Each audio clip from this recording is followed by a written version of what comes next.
देश की स्थिति वर्तमान सही नहीं है।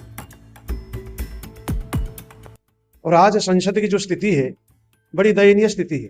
वहां भी आप देखना कोई किसी के सुनना नहीं चाहता। प्रेम न होने के कारण आज परिवार बिखर रहा, वो ग्रहण करना नहीं चाहते, कारण वो स्वयं अपने आप को महापुरुष समझने लगे। नमस्कार, द बंगाल डेली में आपका स्वागत है। मैं हूं दिलीप गिरी।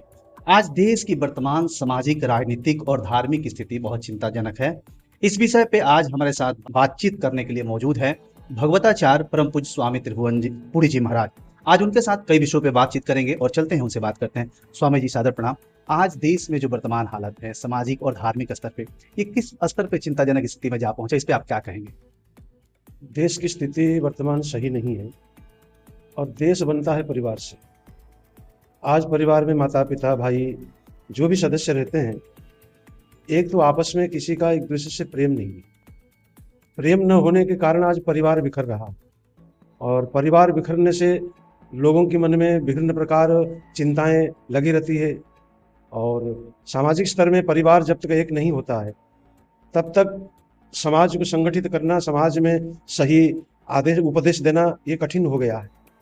और वर्तमान समय में ये सोशल मीडिया के कारण लोग इतने ज्ञानी हो गए हैं, अब हम लोग को जैसे सन्यासियों के, महापुरुषों के वाणी को वो ग्रहण करना नहीं चाहते, कारण वो स्वयं अपने आप को महापुरुष समझने लगे कि ये क्या कहेंगे, अरे हम तो इस सब विषय पर जानते हैं।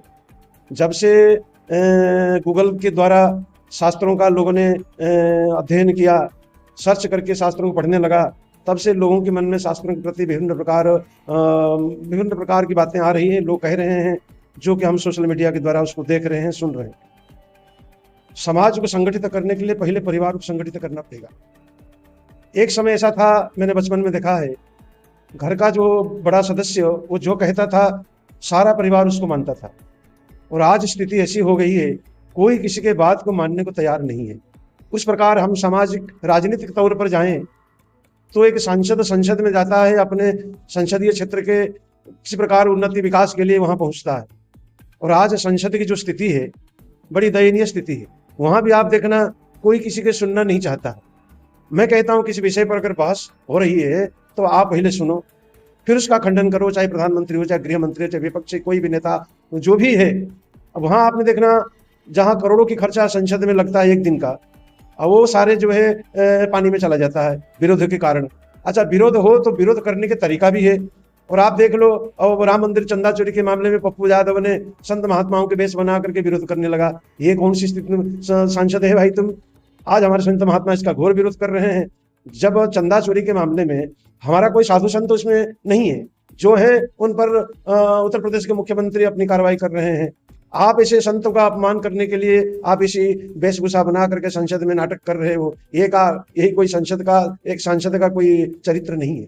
तो राजनीतिक क्षेत्र भी बहुत दयनीय अवस्था में है। और राजनीतिक क्षेत्र के आगे हम धार्मिक क्षेत्र में जाते हैं। धर्म तो एक प्रकार मनोरंजन और धन कमाने का जरिया बन गया।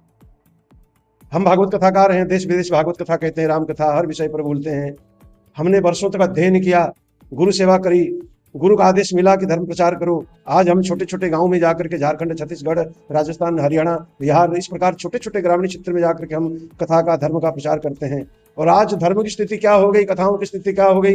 एक एक कथाओं में लाखों लाखों रुपयों का खर्चा हो रहा है, करोड़ों, लाखों नहीं करोड़ों का खर्चा हो रहा है। अभी दरभंगा के कोई कार्यक्रम हुआ था, उसमें 1 करोड़ रुपया लग गया। क्या औचित्य रहा उससे? अरे कथा तो जब 2 लाख में कथा हो जाती है, हाँ व्यवस्था करनी पड़ती है, पंडाल है, साउंड है, कलाकार है, 2-2.5 लाख में जो कथा हो जाती है, तो 40 लाख 50 लाख करोड़ लगाने का क्या उसका औचित्य है? इसलिए धर्म भी एक मजाक बन गया है। और धर्म के नाम पर जो भ्रष्टाचार हो रहा है, और मैं ये माइक के माध्यम से क्या आपको कहूँ, कौन सा भ्रष्टाचार वर्तमान धर्म के नाम पर नहीं हो रहा? हर प्रकार का, चाहे मंदिर जाओ, चाहे तीर्थ में जाओ, हर जगह भ्रष्टाचार ही भ्रष्टाचार है। और ये समाज के लिए बड़ा दयनीय और शोचनीय विषय है। गुरुजी, भागवत के माध्यम से समाज को क्या संदेश दिया जाए ताकि ऐसे समस्याओं का समाधान निकल सके? भागवत का मुख्य उद्देश्य है नाचना गाना नहीं है। भागवत का मुख्य उद्देश्य है धर्म की शिक्षा देना। कारण भागवत कथा शुरू होती है धर्म से। धर्म प्रज्जित कैत्रवत परमो निर्मत शराणाम शतम। धर्म शब्द से ही कथा शुरू होती है। और संपूर्ण भागवत में धर्म क्या है, धर्म का अर्थ होता है, धृधारण धातु से धर्म शब्द बनता है। धर्म शब्द का अर्थ होता है हम जीवन में जो धारण करते हैं, दैनंदिन जो हमारी क्रिया है उससे लेकर के और समाज के उच्च स्थिति पर और समाधि पर जहां भी जाओ वहां धर्म शुरू होता है दैनंदिन क्रियाओं से। और दैनंदिन क्रिया है उसको शिव पुराण आदि में सदाचार कहा गया है। तो जीवन में जो धारण किया जाता है उसको धर्म कहते हैं। धारण करने का पहले राम जी थे, प्रातः काल उठ के रघुनाथा, माता पिता गुरु ना वही माथा। सुबह उठ करके माता पिता गुरु को प्रणाम करते थे, सूर्य नारायण भगवान को जल देते थे। यहीं से हमारा धर्म शुरू होता है। और माता पिताओं की स्थिति क्या है, जगहों जगहों पर वृद्धाश्रम खुल गए हैं, हमारे माता पिता बूढ़े हो गए हैं, हम वहां लेकर डाल देते हैं। जैसे अनिरुद्धाचार्य आदि जो है वो वृद्धाश्रम खोल के बैठे हुए हैं। अब इसके पीछे में क्या कहूँ, ये शुद्ध संपूर्ण व्यापार है। अगर इसका कोई कहता है कि आप नहीं कर पाते इसलिए आप इसका विरोध करते हो, नहीं नहीं, मैं कर नहीं पाता हूं उसका विरोध नहीं कर रहा हूं। आप वृद्धाश्रम खोल करके जो धनवान वृद्ध वृद्धा है उनसे धन लेकर के आप उनकी सेवा करते हो, ये कोई अर्थ नहीं लगता।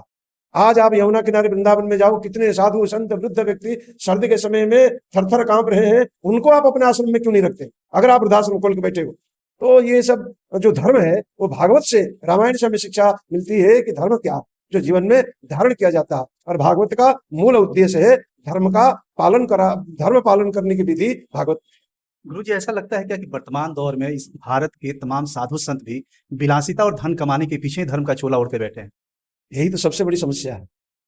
दो व्यक्ति धर्म के जड़ है, ब्राह्मण और साधु। और क्या कहें हम, कल सोशल मीडिया पर कुछ कहना यानी गाली सुनना है। साधु भी भटक गए हैं और ब्राह्मण भी भटक गए हैं। ये दोनों व्यक्ति ही धर्म के जड़ है, स्तंभ है, लेकिन ये दोनों ही हिल चुके हैं।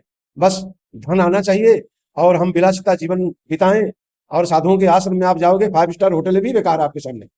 5 स्टार होटल में जो सुविधा नहीं है साधु के आश्रम में वो मिलता है। और आज भी साधु ऐसे हैं जो चित्रकूट के जंगल में और ऋषिकेश के जंगल में तपस्या करते हैं। कभी कभी आप सोशल मीडिया के द्वारा आप देखना, कहाँ गहन जंगल में बैठे हुए वो साधु है, और हम एयर कंडीशन में बैठ करके अपने आप साधु कहना, ये बहुत कठिन कार्य है।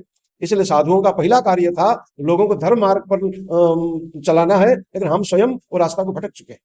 आज भारत की जनसंख्या में एक बड़ी आबादी युवाओं की है, लेकिन सोशल मीडिया के चक्कर में हमारे युवा जिस तरह से भटक रहे हैं, जितनी जल्दी प्रसिद्धि पाने के लिए गलत रास्तों पे जा रहे हैं, उनके लिए क्या संदेश है, बच्चों ही नहीं उनके माता पिता के लिए भी?